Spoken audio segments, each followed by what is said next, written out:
Today I'm going to be talking about the new consumerism, a term coined by Euromonitor to define the fundamental changes in the priorities and values of today's consumers.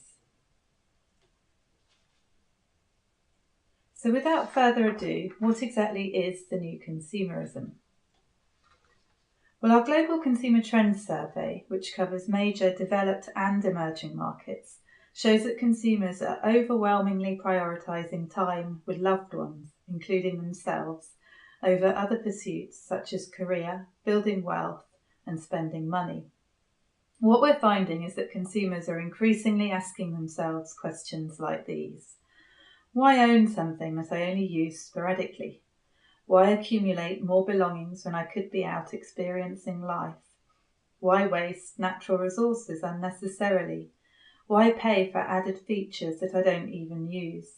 Why spend my valuable time on mundane tasks? Why work 9 to 5? Or why pay for space I don't use? In other words, consumers are increasingly seeking to prioritise and are redefining what is important to them. So what is driving this shift in attitudes? Well, we're seeing 7 trends coming together to drive these changes in consumer behaviour. First of all, thrift. Post-financial crisis, thrift became a way of life for many, and because of the protracted nature of the recovery, thrift had time to take root and began to stick. Secondly, sustainability. Eco-awareness is increasingly impacting consumer behaviour, from thrifty greens who are interested in private label green products through to deep green consumers who expect every aspect of every product or service they consume to be thoroughly sustainable. This is being aided and abetted by technology. Increasing access to technology, especially mobile, is impacting and disrupting sectors. It enables many aspects of the consumer behaviour that we're seeing. Authenticity is high on consumers' wish lists as conspicuous consumption is replaced by conscious consumption. And well-being is another trend that remains a priority for many consumers, even those with squeezed budgets. Another trend is that of simplicity, which is an antidote to stress and the endless choices which consumerism brings. And finally, freedom, a watchword for many.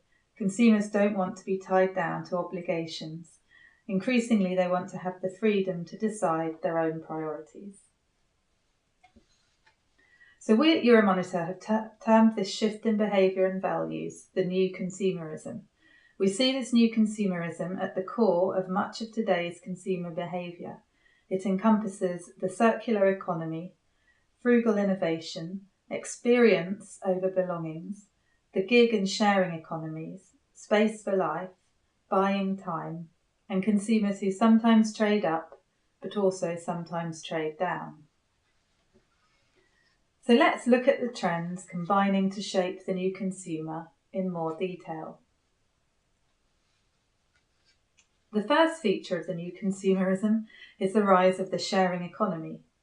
The sharing economy is all about supply and demand, connecting people and businesses with the resources to those that want them. For consumers, it means making the most of their assets, purchasing only what's truly necessary, and sharing, renting, borrowing, and even bartering what is not. For business, it means putting the consumer at the heart of the business model, recognising that playing an active role in the sharing economy facilitates the building of long-term relationships with consumers and can grow the revenue base. In other words, the sharing economy is an opportunity for business as well as a threat. An example of this at work is Castorama, the French DIY and home improvement retailer, an established player which is seeking to embrace the sharing economy. Its CEO sees the future of the business as an organisation helping you to improve your home. In other words, much more than just a retailer, more of a partner helping people to help each other. The second feature of the new consumerism is the circular economy, an economy where everything is reused and nothing is wasted. It's the antithesis of the linear build-buy-bury model of a one-way stream of raw material to factory to user and then landfill. It has the potential to completely transform the way in which we do business. Resource-intensive industries are at the heart of the debate, but the principles of the circular economy will continue to gain traction across all sectors. Recycling is just the tip of the iceberg. Business must design for longevity, emphasising reuse and ease of maintenance. Companies must incorporate the principles of the 3 Rs, reduce, reuse and recycle, into the entire value chain. A consumer trend running parallel to this is the rise of the make-do mentality, with consumers creating, upcycling and repairing their possessions. It's about giving priority to what you already have. Sony is a company which has embraced the circular economy. One of its key targets is to work towards having a zero environmental footprint. It places emphasis on using waste as a substitute for the raw materials required for production. One of the ways it is doing this is to create its own high-quality recycled plastic to use in its own products, and it has also just started selling this material to third parties. Thirdly, we have experience. Experience is the prioritisation of doing, seeing and feeling over having more stuff. The trend is more than this though, with many consumers seeking to do something different, searching for unique, often personalised experiences. The experience trend is impacting across sectors, from the value placed on the dine-in experience in consumer food service and the importance of the shopping experience in the retail sector, through to the priority some consumers give to experience such as holidays over purchasing the latest TV or latest fashion. Those at the front line, such as retailers and restaurateurs, are tackling this trend head-on by placing more emphasis on the consumer experience as a vehicle for boosting sales and margins, creating more intimate experiences with consumers, providing a seamless shopping environment, whether online or in store, and personalising their offering. IKEA, not a company that you would expect to be a beneficiary of this trend, is however meeting it head-on. Its head of sustainability in the UK has said that in the West we have probably hit peak stuff. As well as targeting growth in new emerging markets, which are far from reaching peak stuff, the company is looking into plans to help its consumers repair and recycle its products to remove any guilt associated with buying new possessions. Next we have buying time. Time is increasingly a crucial commodity for today's consumer, something that more and more people are willing to buy. Time has become a luxury in today's connected world. Saving time is impacting on retailing in a big way. It drives the growth of both local and online shopping. It's a major factor in the trend for convenience, a trend which withstood the recession. The consumer goods sector should embrace this trend by focusing on convenience in each and every aspect of the customer experience. A key question is how can the business make it easier for consumers to choose, purchase, use and reuse their products and services. The buying time trend is about more than just convenience, but increasingly about consumers outsourcing their own tasks, freeing up their time to do something which is more valuable, such as spending time with loved ones.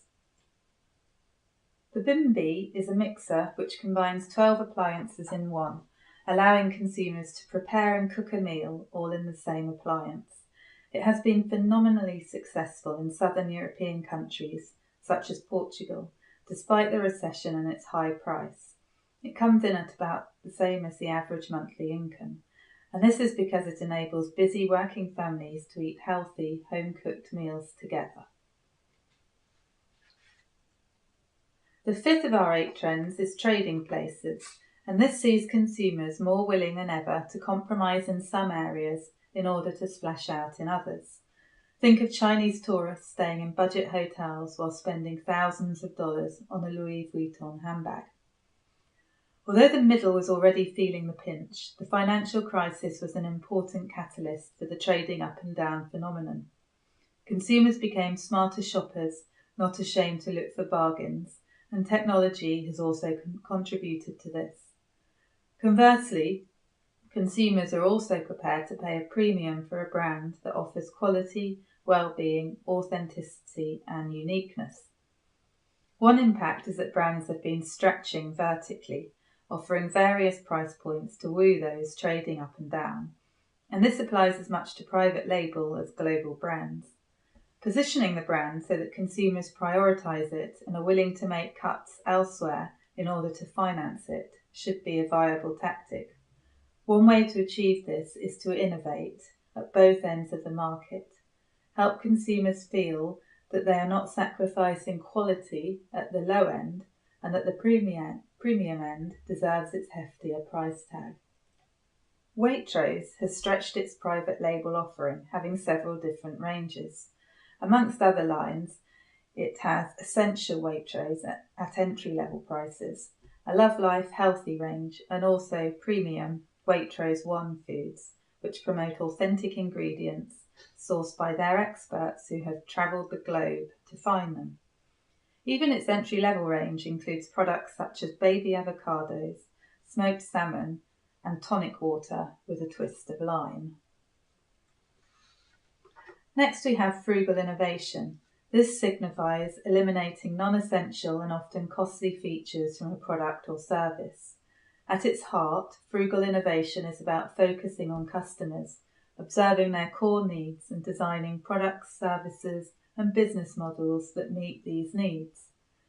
Frugal innovation can be a win-win for business because it's a process which is sustainable, cost-effective, and potentially very rewarding in terms of extending reach to new consumers.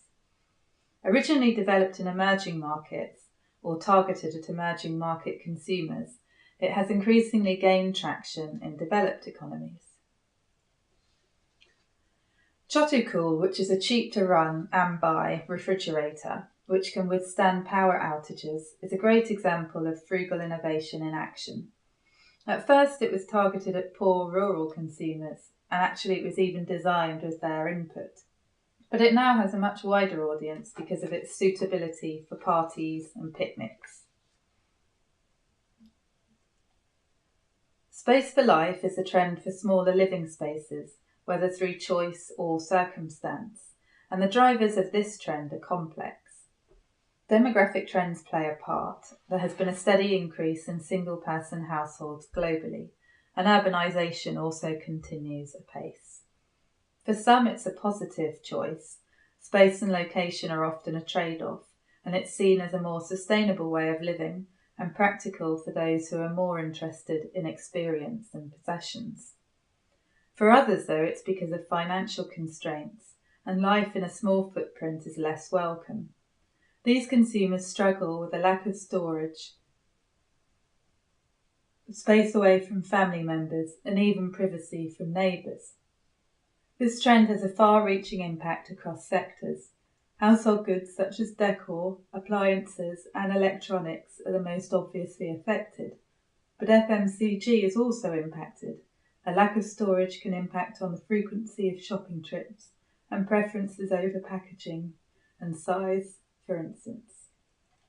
KitchenAid benefits from this trend. Between 2010 and 2015, it had the fastest growth in sales of countertop mixers. KitchenAid mixers are strong on design and functionality, both of which are important in a small space. Finally, we have the gig economy, and this is the move away from a job for life to a working life characterised by short-term contracts, freelance work and entrepreneurship, and it's heralded by many as the future of work. The gig economy brings with it a different set of pressures from the traditional 9-to-5 existence. It's a trade-off between freedom and security. Although for some it is the answer to work-life balance, it doesn't necessarily relieve pressure. In many cases it adds pressure, with workers juggling several different jobs. For some, freedom and variety outweigh the negatives. For others, their place in the gig economy is less about choice, but more about necessity. The gig economy has a twofold impact on business. Its impact on consumer markets is multifaceted. It's a factor in the trend for shorter, more frequent holidays, for instance. It's a contributor to the continued demand for convenience. Coffee shops as workplaces, the demand for well-being and mindfulness, and the move from DIY to GSI, get someone in, all have a connection with the gig economy, leading ultimately not to work-life balance, but to work-life integration. For employers, it filters down to meeting needs for flexibility. Core hours, remote working, job sharing, and sabbaticals are fast becoming standard practice and in an increasingly competitive search for talent. IBM offers a whole suite of flexible working options, including compressed hours, term time working, job shares, and so on. And this helps them to both engage and retain a workforce which is increasingly interested in flexible working. So what do you need to know? Well, consumers are reassessing their values and priorities and are increasingly focused on getting the most out of life. This isn't a selfish pursuit of happiness, but rather a behavioural change encompassing the desire for authenticity, the search for well-being, and the desire to live a freer, more simple life. We're seeing a range of interwoven trends, sharing common drivers, which combine to impact on a whole range of industries. Some have the potential to disrupt entire sectors, much as we have seen the sharing economy impacting on the travel industry. Others have a more gentle, but no less transformative effect. The new consumerism matters because it has a wide-reaching impact across consumer industries. Business needs a strategy to succeed. Consumers should be at the heart of the business and be the centre to everything the business does. The new consumerism brings with it many opportunities and not just challenges, so think positive. Change can be small or completely transformative. Don't be afraid to act. Long term, we're moving away from a throwaway culture. How can business make itself relevant to this shift? Increasingly, this is about the whole value chain, suppliers, partners, and customers. And finally, ask yourselves how your brand is relevant to the drivers of these trends. Is it sustainable? Is it authentic? Does it make consumers' lives easier? A brand that can answer these trends is ideally placed to win the hearts and minds of the new consumer.